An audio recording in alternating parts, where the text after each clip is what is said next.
नमस्कार।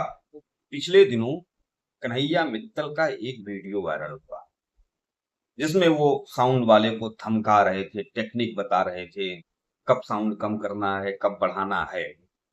उसके बाद उससे कहा माइक पर बोलो। तो जैसे ही माइक पर बोलने के लिए कन्हैया मित्तल ने कहा, माइक वाले ने माइक ली और बताया कि 100 बार आपको गवाया है, आप हमें बताओगे कैसे गवाना है। फिर उसके बाद उसने कहा कलाकारों ने कमीशन लिया है साउंड लगवाने पर। किसको कमीशन दिया है बताऊं आपको?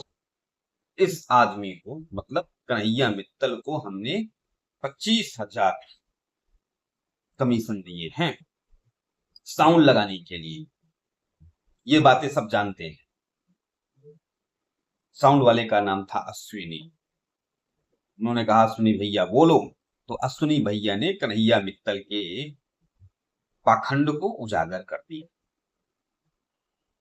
लेकिन उसके बाद पहले तो वो सॉरी भैया मुंह बना के कर रहा था कन्हैया मित्तल।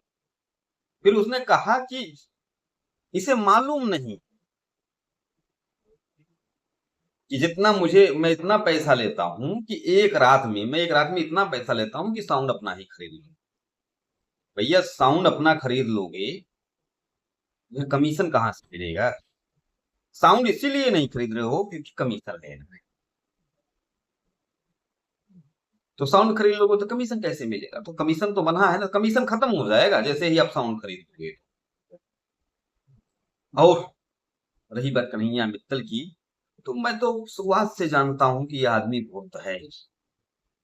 जब इसने गाया क्या कहते हैं, जो राम को लाए हैं हम उनको लाएंगे, मैं उसी दिन समझ गया कि नंबर एक का दलाल है।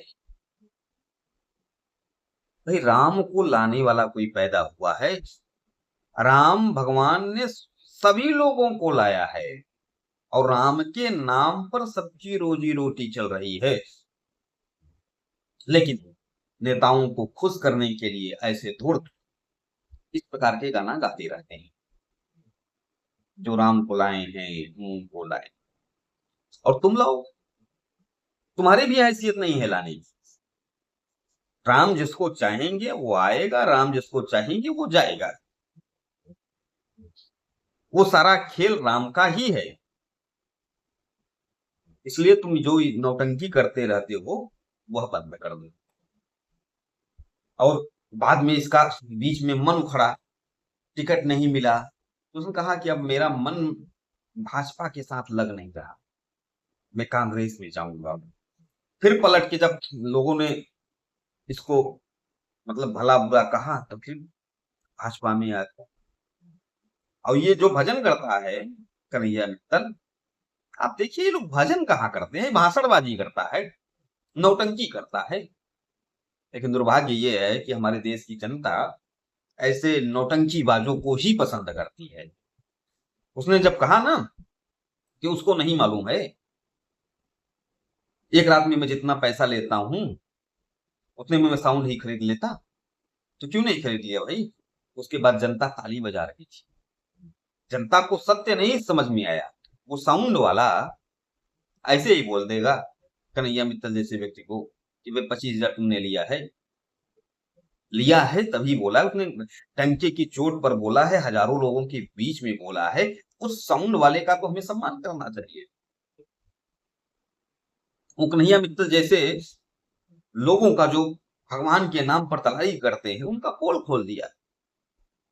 इसके बावजूद भी मैं जानता हूं कि कन्हैया मित्तल की मांग में कमी नहीं आएगी, क्योंकि हमारे देश में भ्रष्टाचारियों और दलालों की संख्या बहुत अधिक है। वो कन्हैया मित्तल के साथ डील करेंगे और कन्हैया मित्तल भी डील करेगा। धन्यवाद।